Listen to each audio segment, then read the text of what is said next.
होती क्या है? कि जन्म के समय क्या क्या चीजें कहाँ कहाँ पर थी। क्या पॉसिबल है कि अगर किसी को उसका टाइम ही नहीं पता बनता?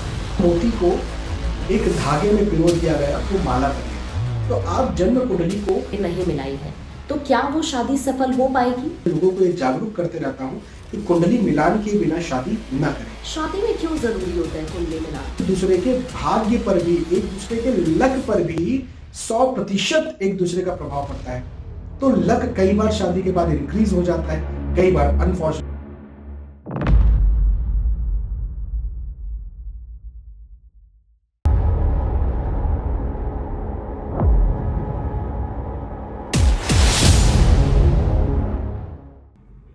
नमस्ते, हेलो, द कांक्षा शो देख रहे हैं आप। और आज हमारा टॉपिक रहने वाला है कुंडली।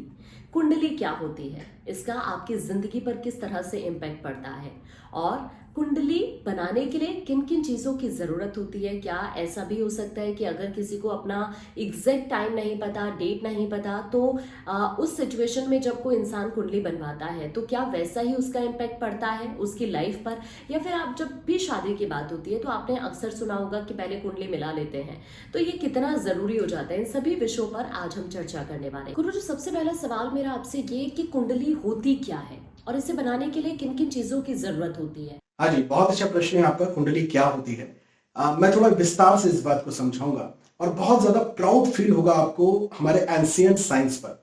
जो हमारे एंशिएंट साइंटिस्ट थे, जिन्हें हम ऋषि मुनि कहते हैं, इन्होंने अंतरिक्ष में, स्पेस में भी एरिया डिसाइड किए हुए हैं। हाँ जी, जैसे हमारे इस विश्व में अलग अलग एरिया है ना, ये इंडिया है, ये अमेरिका है, उसके अंदर भी ये स्टेट है, ये एमपी है, ये दिल्ली है, या ये उत्तर प्रदेश है, उसके अंदर भी ये सिटीज हैं, उसके अंदर भी ये कॉलोनीज हैं। ऐसे ही अंतरिक्ष में, स्पेस में भी एरियाज डिसाइड हैं। ऐसे समझ करके रखिए कि वो एरिया राशि है। जैसे ये मेष है, इतना भाग मेष का है, एरिस का है, इतना भाग टॉरस या फिर वृषभ का है, इतना भाग जेमिनी या फिर मिथुन राशि का है। तो वो एरिया है। ये राशि एक एरिया है, उसको आप ऐसा समझिए, वो स्पेस के एरिया है। अब आपको ये बात तो पता है कि सारे प्लैनेट्स ट्रांजिट कर रहे हैं, एक जगह पर स्थिर नहीं है। चंद्रमा पृथ्वी का चक्कर लगा रहा है, पृथ्वी और चंद्रमा और सारे प्लैनेट्स मिलकर के सन का, सूर्य का चक्कर लगा रहे हैं। अब हो सकता है बहुत सारे दर्शकों को ये बात ना पता हो कि सूर्य भी एक जगह पर स्थिर नहीं है, वो भी हमारी गैलेक्सी में घूम रहे हैं। गैलेक्सी भी एक जगह पर स्थिर नहीं है, वो भी एक ऑब्जेक्ट के चक्कर लगा रही है। तो जब प्लैनेट कहीं चक्कर लगा रहा है, घूम रहा है, तो वो किसी एरिया से निकल करके जा रहा है। भाई कहीं ना कहीं किसी ना किसी एरिया से तो निकलेगा ना। तो उस एरिया को आप ये समझिए कि चूंकि वो राशि है, तो हम ऐसा कहते हैं कि गुरु, बृहस्पति, जुपिटर अभी वृषभ राशि में स्थित है, टॉरस में स्थित है। तो टॉरस एक राशि है, तो स्पेस में गुरु की, बृहस्पति की हमने जगह डिसाइड कर दी। सोचिए कितनी बड़ी बात है कि स्पेस में भी एक जगह है, एक एरिया है, उसका नाम है। ऐसे ही राशियों को 12 भागों में बांटा गया है, मेष से लेकर के मीन तक।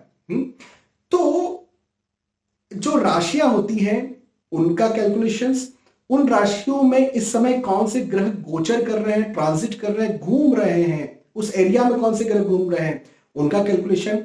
अब हर एक राशि में, चूंकि हमारे 27 नक्षत्र होते हैं, तो एक राशि में 2 या 3 नक्षत्र आ जाते हैं, तो उसके भी सब डिविजन्स हैं। राशि के भी सेक्टर्स और सब सेक्टर्स भी हैं, तो आप इसे नक्षत्र समझिए। तो इन सब की गणना, जब किसी का जन्म हुआ उस वक्त इन सब की गणना कि जन्म के समय क्या क्या चीजें कहां कहां पर थी, इसे कुंडली कहा जाता है। और कुंडली बनाने के लिए किन किन चीजों की जरूरत है, जैसा आपने पूछा, तो इन्हीं सब चीजों की जरूरत है। हालांकि और भी बहुत सारी चीजें लगती हैं कि जो प्लैनेट है वो घूम रहे हैं, तो वो कितनी दूरी पर घूम रहे हैं। क्योंकि देखो, जैसे हमने कहा कि कोई बस है, कोई बस है, तो वो बस दिल्ली में है, तो भाई दिल्ली में भी कहां पर है, तो आप कहेंगे रोहिणी सेक्टर में है, फिर वहां से निकल करके गुलमोहर कॉलोनी में चली गई है ना। तो ऐसे ही हमने कहा कि बृहस्पति जो है वो वृषभ राशि में है, तो वृषभ राशि में भी कहां पर है, तो उसमें भी ये कहेंगे कि इस पर्टिकुलर नक्षत्र में है। सोचिए, उस नक्षत्र के भी 4 चरण है, हाँ, एक नक्षत्र के 27 नक्षत्र होते हैं और हर एक नक्षत्र के 4 चरण भी होते हैं, तो उसके भी और सब सेक्टर्स हैं, सब डिविजन्स हैं। तो सोचिए कि हमारा एंशिएंट साइंस कितना ज्यादा वृहद रहा होगा, जिसने उस समय इन सब चीजों को बहुत गहराई से विश्लेषण किया और इसी प्रकार से फिर कुंडली निकल करके आ पाई। कुंडली में 12 भाव क्या होते हैं और इसका जिंदगी पर किस तरह से इम्पैक्ट पड़ता है? हाँ जी, तो जो 12 भाव होते हैं इन्हें आप समझिए हाउस, घर। भाव को सीधे तौर पर घर कहा जाएगा। किनका घर? राशियों का घर, प्लैनेट्स का घर, नक्षत्रों का घर। ये एक व्यवस्था है, ये एक सिस्टम कर दिया गया है कि भाई 12 राशियां होती हैं, राशियों के अंदर ही प्लैनेट्स चल रहे होते हैं और राशियों के अंदर ही नक्षत्र आते हैं। तो इन्हें एक जगह पर एक मैप बना करके, एक हाउस बना करके बैठा दिया जाए।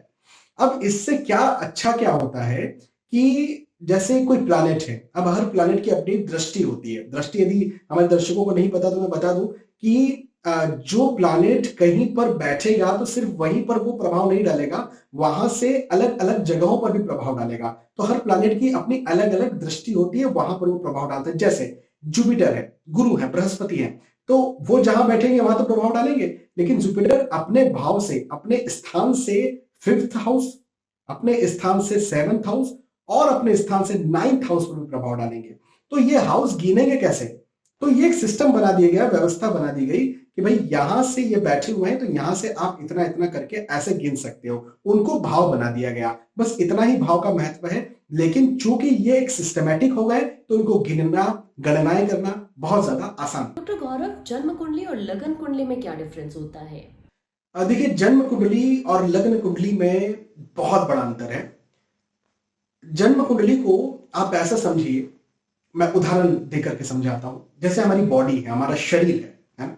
तो इसके अलग अलग पार्ट्स हैं। हमारे हाथ हैं, हाथ के भी अलग अलग पार्ट्स हैं। हमारे पैर हैं, उसके भी अलग अलग पार्ट्स हैं। हमारा चेहरा है, उसके भी अलग अलग चीजें हैं उसमें। तो जो जन्म कुंडली है वो कई सारी चीजों से मिलकर के बनी हुई है। जैसे कहते हैं ना कि एक मोती को एक धागे में पिरो दिया गया, वो माला बन गई। तो आप जन्म कुंडली को उस माला के समान समझिए जिसमें बहुत सारे मोती हैं, बहुत सारी चीजें हैं। जैसे मैंने बॉडी के बारे में बताया कि बहुत सारे पार्ट्स हैं बॉडी में, तो उसको आप ऐसा समझिए। इसको जन्म कुंडली को जन्म पत्रिका भी कहा जाता है। लेकिन वहीं पर लग्न कुंडली जो है वो जन्म कुंडली का फेस है। जैसे मैंने कहा कि ये बॉडी है ना? तो बॉडी में यदि मैं केवल अपने पाम की पिक्चर लेकर के किसी को सेंड करता हूं और फिर अपने फेस की पिक्चर लेकर के किसी और को सेंड करता हूं और मैं कहता हूं कि मुझे पहचानो, दोनों से मैं कहता हूं कि मुझे पहचानो, तो पाम की पिक्चर वाला मुझे नहीं पहचान पाएगा, लेकिन मेरे फेस की पिक्चर जिसे मैंने भेजी है वो मुझे पहचान जाएगा। तो क्या पाम इंपॉर्टेंट चीज नहीं है? 100% इंपॉर्टेंट है, लेकिन वो उसको रिलेट नहीं कर सकता, वो उससे पहचान नहीं सकता मुझे। लेकिन यदि मैं अपने फेस की पिक्चर भी उसे भेज दूं और कहूं ये मेरा पाम है, तो वो उसको रिलेट कर लेगा। तो कहने का मतलब ये है कि जो जन्म कुंडली है या जन्म पत्रिका है उसका फेस है लग्न कुंडली। जब तक आप लग्न कुंडली को नहीं देख लेते तब तक आप दूसरी जो चीजें हैं, ये नक्षत्र हैं, ये सूक्ष्म कुंडली है, ये डिविजनल चार्ट्स हैं, तो उससे किसी भी चीज को रिलेट नहीं कर पाएंगे, है ना? लग्न कुंडली जो है वो जन्म कुंडली का फेस है। आप जरा ये भी बताइए कि क्या पॉसिबल है कि अगर किसी को उसका टाइम ही नहीं पता बर्थ का, तो उस सिचुएशन में भी हम एक अच्छे तरीके से कुंडली को बना सकते हैं? क्या ये पॉसिबल है? नहीं जी, बिना बर्थ टाइम के तो कुंडली बनाना पॉसिबल नहीं है। बर्थ टाइम की जरूरत तो लगेगी, क्योंकि आप खुद ही सोचिए ना, पता कैसे चलेगा कि कौन से प्लैनेट जब बर्थ हुआ था तब कहाँ थे, कितनी डिग्री में थे। जैसे हमने पहले डिस्कस किया है कि अलग अलग एरिया स्पेस में डिसाइड कर दिए गए हैं, हाँ, अलग अलग सेक्टर्स, उनके भी सब सेक्टर, जैसे कौन से नक्षत्र के कौन से चरण में थे। तो इन्हें पता कैसे चलेगा? ये पता तभी चलेगा ना जब हमें वो समय पता चल जाएगा। तो उस समय के बारे में हम गणनाएं कर सकते हैं कि अच्छा ये प्लैनेट अभी वहां पर थे, लेकिन हमें टाइम ही नहीं पता है, बर्थ टाइम ही नहीं पता है, तो हम बता ही नहीं सकते ये बात को। तो बर्थ टाइम नहीं है तो कुंडली बनाना पॉसिबल नहीं है। लेकिन हाँ, ऐसे घबराने की जरूरत भी नहीं है। बर्थ टाइम बहुत आसानी से पता किया जा सकता है। इसको बर्थ टाइम रेक्टिफिकेशन कंसल्टेशन कहा जाता है।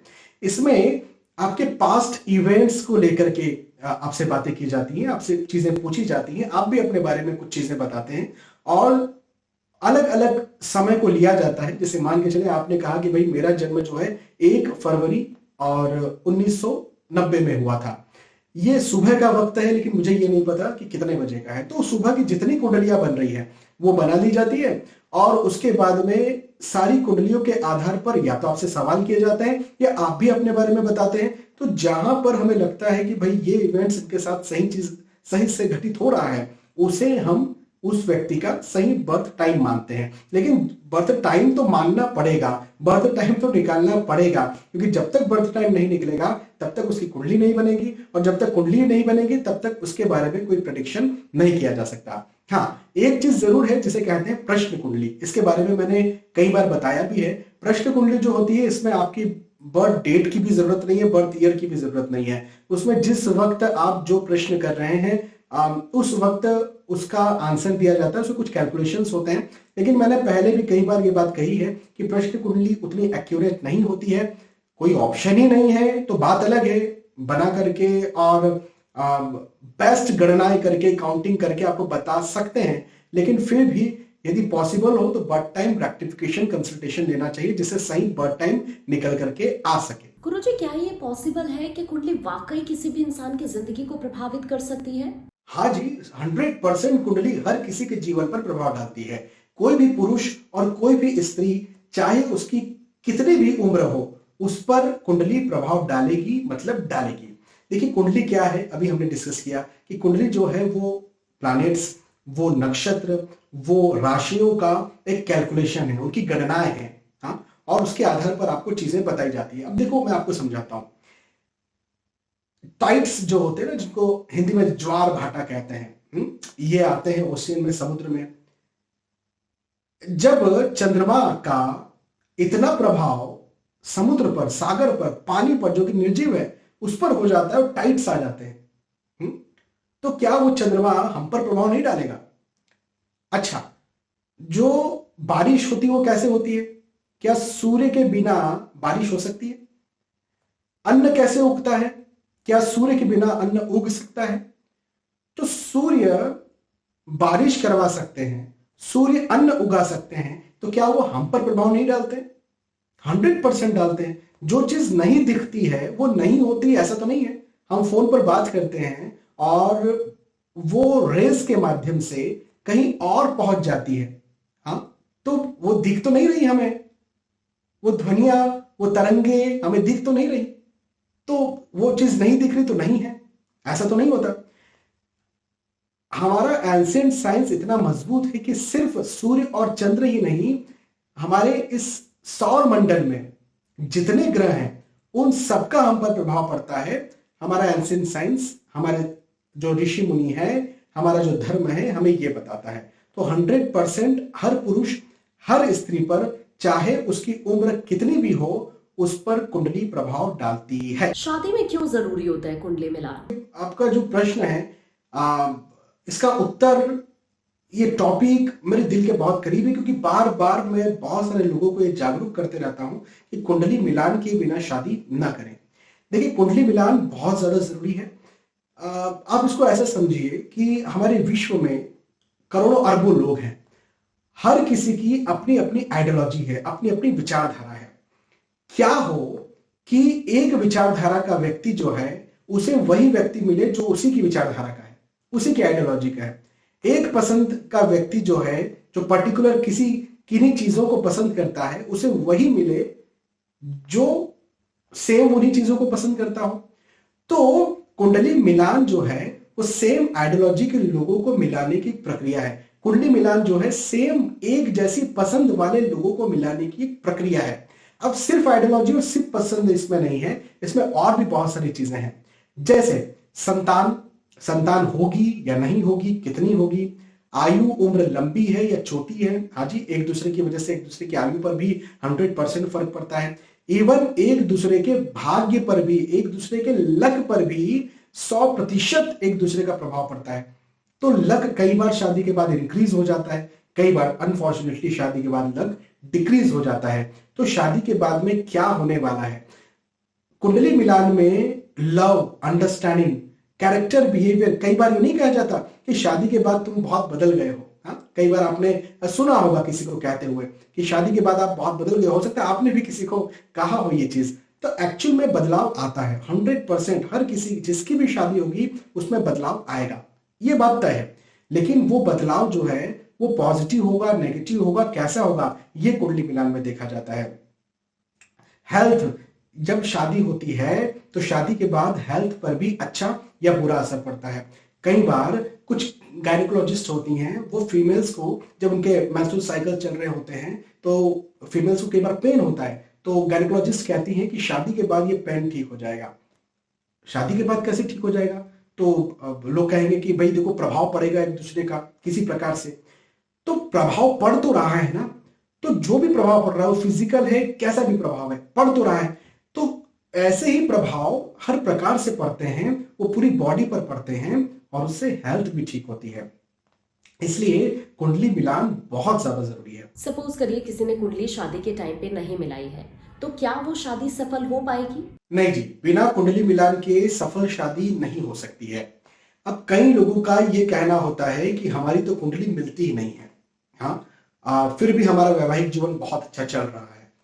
तो जब मैं उनकी कुंडली देखता हूं तो कहते हैं देखो मेरे जो हस्बैंड है वो मांगलिक है, मैं नॉन मांगलिक हूँ। देखते हैं तो हाँ बात सही तो है, एक नॉन मांगलिक है एक मांगलिक है, उसके बाद भी उनकी शादी अच्छी चल रही है। कोई कहते हैं कि देखो हमारा कुंडली मिलान नहीं हुआ, हमारे तो केवल 20 गुण मिले हैं, फिर भी हमारी शादी बहुत अच्छी चल रही है। वो फला फला व्यक्ति जो है उनके 30 गुण मिले थे, 35 गुण मिले थे, उसके बाद भी उनकी शादी खराब हो गई। जब देखा जाएगा तो हाँ वो सही कह रहे हैं इस बात को। तो एक्चुअल में कुंडली मिलान होता क्या है, इस बात को ही लेकर के बहुत सारे मिसकंसेप्शंस हैं। कुंडली मिलान का मतलब ये नहीं होता है कि आपके कितने अंक या कितने गुण मिल रहे हैं। बहुत सारे लोग जिनके 30-35 गुण मिल रहे हैं उनको मैंने कह दिया है कि आपका डाइवोर्स हो जाएगा, और यदि उन्होंने मेरी नई बात मानी है तो डाइवोर्स उनका हो गया है। जिनके 20-22-25 गुण मिल रहे हैं, कई बार मैंने उन्हें कहा है कि आप शादी कर लो, वाइस एंड वर्सा। हो सकता है मैंने 30-35 वालों को हाँ कहा, 20-22 वालों को मना किया। हो सकता है मैंने कई नॉन मंगलिक कपल्स से कहा है कि आप शादी करो और आपकी शादी बहुत अच्छी चलेगी, जिनकी चल भी रही है, हाँ किसी को मैंने मना भी किया है। तो कुंडली मिलान का मतलब ये नहीं है कि नॉन मंगल शादी नहीं कर सकते। कुंडली मिलान का मतलब ये नहीं है कि 20 गुण से कम गुण मिलेंगे, 25 गुण से कम गुण मिलेंगे तो कुंडली मिलान नहीं हो रहा है, ऐसा नहीं होता है। कुंडली मिलान में बहुत सारी चीजें, जैसे अभी पहले हमने डिस्कस किया कि इंडिविजुअल चीजों को भी, इंडिविजुअल कुंडलियों को भी देखना पड़ता है। लव, अंडरस्टैंडिंग, कैरेक्टर, बिहेवियर, संतान, आयु, स्वास्थ्य, भाग्य, इन सारी चीजों को जब तक नहीं देखा जाएगा तब तक कुंडली मिलान सफल नहीं माना जाएगा। सिर्फ नंबर्स इतने गुण हो गए इस आधार पर, सिर्फ नॉन मंगल इसके आधार पर, तो कुंडली मिलान एक बहुत वृहद विषय है। अब कई लोग ये कहते हैं कि चलो हमारा तो कुंडली मिलान हुआ ही नहीं था, फिर भी हमारा वैवाहिक जीवन ऐसे चल रहा है, हमें तो पता ही नहीं कि हमारा मिलान कैसा हो रहा है, हमने तो आज तक नहीं देखा, हमारी तो बॉडी डिटेल्स ही नहीं है। तो इसको आप ऐसा समझिए कि भाई कोई 10 लोग हैं, 10 लोगों में से 5 लोगों ने अपना हेल्थ चेक कराया, तो उन 5 लोगों में से 3 लोगों को डायबिटीज निकल करके आ गई, 2 लोगों को निकल करके नहीं आई। अब जो 5 लोग और बचे, हो सकता है ना उसमें से भी किसी को, 2 को डायबिटीज हो, 3 को ना हो सकता है। अब जिन 3 को डायबिटीज उसमें नहीं है वो क्या कह रहे हैं, बड़े इठला रहे हैं कि देखो हमारा तो जीवन बहुत अच्छे से निकल गया, हमने तो कोई चेकअप नहीं कराया। अरे बाबा चेकअप नहीं कराया तो उससे क्या होता है, आपको डायबिटीज नहीं थी, इस वजह से आपका जीवन अच्छे से निकल गया। तो आपने कुंडली मिलान नहीं करवाया, तो मिलान नहीं कराया तो उससे क्या होता है, मिलान तो हो रहा होगा ना कहीं ना कहीं। जब हो रहा था, यदि आपकी बर्थ डिटेल्स होती तो मैं आपको बता देता कि आपका मिलान हो रहा है, तो आपका मिलान हो रहा था तभी आप लोग जो है वो साथ में चल रहे हैं। यदि आपका मिलान नहीं होता तो आप साथ में नहीं चल पाते। कुंडली मिलान match making must must must है। मंगल दोष और काल सर्प दोष, इन दोनों में क्या डिफरेंस है? देखिए काल सर्प दोष को मैं बहुत ज्यादा तवज्जो नहीं देता हूं, इसको मैं प्रूफ दे करके यहां पर क्लियर करता हूं। Sachin Tendulkar, the legend, the great Sachin Tendulkar, जब इनकी कुंडली आप इंटरनेट पर देख सकते हैं, जब इनकी कुंडली आप देखेंगे तो इनकी कुंडली में काल सर्प दोष बनता है, हाँ? और आपको भी ये बात पता है, मुझे भी ये बात पता है कि सबसे जल्दी शोहरत पाने वाले व्यक्ति, सबसे जल्दी उस उम्र में इतना सारा धन पाने वाले व्यक्ति, इतने खुश नसीब व्यक्ति इतना अच्छे परिवार वाले व्यक्ति, इतनी अच्छी पत्नी, बाय गॉड ग्रेस, इतने अच्छे बच्चों वाले व्यक्ति, और बहुत कम उम्र में, बहुत सही उम्र में, या तो कहना चाहिए कि वो है सचिन तेंदुलकर। और यदि इतना सब कुछ काल सर्प दोष वाले को यदि मिलता है तो मैं कहूंगा कि हर किसी को काल सर्प दोष हो जाए। तो देखो, काल सर्प दोष जो है ना, वो क्या चीज है, मैं आपको समझाता हूं। काल सर्प दोष लाइफ में चुनौतियों को लेकर के आता है। काल सर्प दोष लाइफ में प्रेशर, तनाव या दबाव को लेकर के आता है। अब जो व्यक्ति प्रेशर, तनाव और दबाव को झेल जाता है, और जो व्यक्ति मेहनत करते हुए आगे बढ़ता है, उसका काल सर्प दोष कुछ भी नहीं बिगाड़ पाता। ये तो काल सर्प दोष को एक हवा बना दिया गया है। फिजूल में पूजा पाठ के नाम पर लूटपाट बस मची हुई है। ये शांति करा लो, ऐसा करा लो, वैसा करा लो। मैं कहता हूं, जितने भी जो लोग मुझे कहते हैं कि सर हमारी कुंडली में काल सर्प दोष है, हम बहुत डरे हुए हैं, मैं कहता हूं बस डरना ही छोड़ दो। आप बस आप लगे रहो, मेहनत करो, प्रेशर से, तनाव से, दबाव से, जिम्मेदारियों से घबराओ मत। यदि आप नहीं घबराओगे तो आपकी जीत तय है। बस इतनी ही बात है। यदि हमारे दर्शकों में से किसी को भी काल सर्प दोष है तो आप इस बात को समझिए कि आपको डरने की, घबराने की जरूरत है ही नहीं, आपको परेशान होने की जरूरत है ही नहीं, क्योंकि आपको जो है वो मेहनत करना है, परिश्रम करना है, हार्ड वर्क करना है, और बस आपको वो चीज मिल जाएगी, है ना। तो काल सर्प दोष से डरने की, घबराने की आपको कोई जरूरत नहीं है। अब रही बात मंगल दोष, जैसा आपने कहा मंगल दोष, तो देखो मंगल दोष जैसा कुछ होता ही नहीं है। हाँ? मंगल, या कहते हैं मांगलिक जो है वो योग होता है। हाँ? जैसे श्री रामचरितमानस में श्री गोस्वामी जी महाराज ने श्री राम जी की कुंडली बनाई है। जब उनका जन्म होता है तो श्री राम जी की कुंडली का वर्णन है। भगवान श्री राम की कुंडली में आप देखेंगे तो भगवान श्री राम खुद मांगलिक हैं। हाँ, तो भगवान श्री राम की कुंडली में कोई दोष हो सकता है क्या? कोई दोष नहीं होगा। तो देखो, मंगलिक एक योग होता है, मंगलिक एक घटना होती है, मंगल दोष नहीं होता। घटना का क्या मतलब है? घटना का मतलब यह है कि आपकी जो लग्न कुंडली है, इस लग्न कुंडली के 12वें भाव में, 12th हाउस में, 1st हाउस में, 4th हाउस में, 7th और 8th हाउस में यदि मंगल कहीं पर आकर के बैठ गए हैं तो यह कहा जाएगा कि भाई आप मांगलिक हैं। सीधी सी बात है। और इसमें केवल 2 बातें होती हैं। यदि कोई व्यक्ति मांगलिक है तो केवल 2 बातें होती है। उसमें से भी एक सबसे ज्यादा महत्वपूर्ण बात यह है कि आप जब भी विवाह करें तो बहुत केयरिंग के साथ कुंडली मिलान करके विवाह करें, क्योंकि 95% केसेस में, हाँ जी, ये मेरा खुद का अनुभव है, मेरा अपना रिसर्च है कि मांगलिक लोग 95% केसेस में मांगलिक से ही शादी करें तो ही उनका वैवाहिक जीवन अच्छा चलता है। केवल 5% केस ऐसे होते हैं जब वो नॉन मंगलिक से शादी कर सकते हैं। तो मंगलिक व्यक्ति जो है वो अच्छे से, गहराई से कुंडली मिलान करके ही शादी करे। बस ये एक चीज जो है ना वो बहुत ज्यादा बारीकी से देखनी पड़ती है। नॉन मंगलिक की कुंडलियां जो है अधिकतर मिल जाया करती है, बहुत सारे लोगों से मिल जाया करती है, लेकिन मंगलिक की कुंडलियां अधिकतर नहीं मिलती है। यहां पर बस एक छोटी सी प्रॉब्लम आती है। लेकिन हाँ, ऐसा नहीं है कि बिल्कुल मिलती नहीं है, शादियां नहीं होती है। अच्छी शादियां होती हैं और बिल्कुल बहुत अच्छी मिल भी जाती है। देखना ज्यादा पड़ता है, ये बात है। और दूसरी बात ये कि जो मांगलिक हैं ये शॉर्ट टेम्पर्ड होते हैं। कई बार ये देखा गया है कि मांगलिक लोग शॉर्ट टेम्पर्ड होते हैं, विशेष तौर पर जब उनकी उम्र 28 साल है, 30 साल है।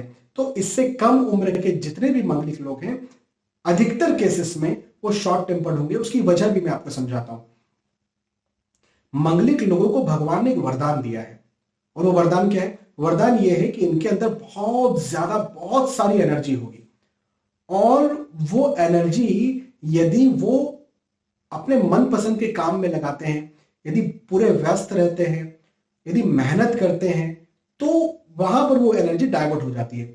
लेकिन कई बार जब वो जो कार्य कर रहे होते हैं, चाहे वो पढ़ाई लिखाई हो, चाहे वो नौकरी हो, चाहे वो व्यवसाय हो, जब उनका मन वहां नहीं लगता और पूरी एनर्जी वहां नहीं दे पाते हैं, उतना हार्डवर्क वहां पर नहीं कर पाते हैं, तो फिर उनकी जो एनर्जी है वो तब्दील हो जाती है फ्रस्ट्रेशन में। और ये फ्रस्ट्रेशन जो है ये क्या बन जाता है? टेम्पर। तो अधिकतर इसलिए कहा जाता है कि मांगलिक लोग शॉर्ट टेम्पर्ड होते हैं क्योंकि उनके अंदर बहुत ज्यादा एनर्जी होती है। तो उस एनर्जी को सही समय पर पहचानना बहुत जरूरी है और उस एनर्जी को सही दिशा देना बहुत जरूरी है, क्योंकि मांगलिक व्यक्ति वो सब कुछ कर सकता है जो नॉन मांगलिक व्यक्ति नहीं कर सकता, बहुत सारी एनर्जी के साथ। आप ये देखना कि डिफेंस में जो हमारे सिपाही हैं, हाँ, या फिर साहसिक सेवाओं में वो चाहे आईपीएस ऑफिसर्स हो सकते हैं, तो साहसिक सेवाओं में भी अधिकतर मांगलिक जाते हैं। हाँ, क्योंकि यहाँ पर आपको शारीरिक बल की भी, देखो मानसिक बल की तो जरूरत है लेकिन शारीरिक बल की भी बहुत जरूरत है, क्योंकि आपको एक्स्ट्रा एनर्जी चाहिए। डिफेंस में, आईपीएस या फिर पुलिस सर्विसेज में एक्स्ट्रा एनर्जी चाहिए। तो जहां जहां एक्स्ट्रा एनर्जी चाहिए वहां वहां पर यदि मांगलिक लोगों को लगा दिया जाए तो बहुत सफल होते हैं। तो मांगलिक होना अभिशाप नहीं है, ये एक वरदान है, इस बात को समझिए। डॉक्टर गौरव, एक और चीज आप क्लियर करिए कि क्या अगर किसी की कुंडली में कोई दोष है तो उसे हम मंत्र के जरिए या फिर जेमस्टोन के जरिए हटा सकते हैं? देखिए, मंत्रों से या उपायों से जो कुंडली के दोष होते हैं इनका ट्रीटमेंट किया जा सकता है। जैसे किसी व्यक्ति को डायबिटीज है तो वो व्यक्ति मेडिसिन लेता है, लेकिन जब वो मेडिसिन ले रहा है तो क्या कोई डॉक्टर ये गारंटी दे सकता है कि इसकी डायबिटीज ठीक हो जाएगी? कितने भी इंसुलिन ले लें, हाँ ठीक है, आप जितने इंसुलिन लेने का कह रहे हैं लेंगे, जितनी मेडिसिन लेने का कह रहे हैं लेंगे, जब लेने का कह रहे हैं लेंगे, वैसा डाइट प्लान हम जो है फॉलो करेंगे, ठीक है, हम घूमने जाएंगे, सब कुछ करेंगे, क्या डायबिटीज खत्म हो जाएगी? तो डॉक्टर कहेगा नहीं जी, ऐसी कोई गारंटी नहीं दी जा सकती है, कंट्रोल में जरूर रहेगी। तो बस रेमेडीज भी वैसे ही हैं, मंत्र जैमस्टोन्स भी वैसे ही हैं। जब आप किसी चीज के लिए कोई रेमेडी करते हैं, कोई उपाय करते हैं, तो वो चीज कंट्रोल में आ जाती है, पूरी तरह से खत्म नहीं होती, क्योंकि हम भगवान नहीं है कि हम किसी का भाग्य बदल देंगे। देखो, रेमेडीज से, जेमस्टोन से किसी का भाग्य नहीं बदला जा सकता। भाग्य बदलना होता तो सबसे पहले मैं प्रधानमंत्री बना बैठा होता, या फिर जितने एस्ट्रोलॉजर्स हैं सब कहीं ना कहीं कुछ ना कुछ प्रधानमंत्री, कोई विश्व का सबसे अमीर व्यक्ति और ऐसे ही बन करके बैठे होते। तो एस्ट्रोलॉजर्स जो हैं वो अपना भाग्य नहीं बदल सकते, तो कोई किसी और का भाग्य क्या बदलेंगे? तो कोई किसी का भाग्य किसी उपाय से नहीं बदल सकता। केवल उपायों को आप ऐसा समझिए कि ये एक छाते की तरह, एक एम्ब्रेला की तरह है। जिस प्रकार से बारिश हो रही है तो आप छाता लगा लेते हैं और वो बारिश बंद नहीं हो जाती, बल्कि आप उससे बहुत हद तक, 100% भी नहीं लेकिन बहुत हद तक बचे रहते हैं। उसी प्रकार से जो रेमेडी है वो आपको बहुत सारी समस्याओं से बचा करके रखती है। तो रेमेडीज करना जरूरी बहुत है, लेकिन अंधविश्वास में आना कि ये हमारा भाग्य बदल देगी, ये गलत है। बहुत बहुत शुक्रिया डॉक्टर गौरव, आपने अपना टाइम हमें दिया। तो देखिए, आज बहुत सारी चीज़ें कुंडली को लेकर जो आपके मन में क्वेश्चंस होंगे पहले से कि कुंडली क्यों ज़रूरी होती है, शादी के टाइम पर हम क्यों कुंडली को मिलाते हैं, शायद अब आपको ये ज़रूर पता चल गया होगा।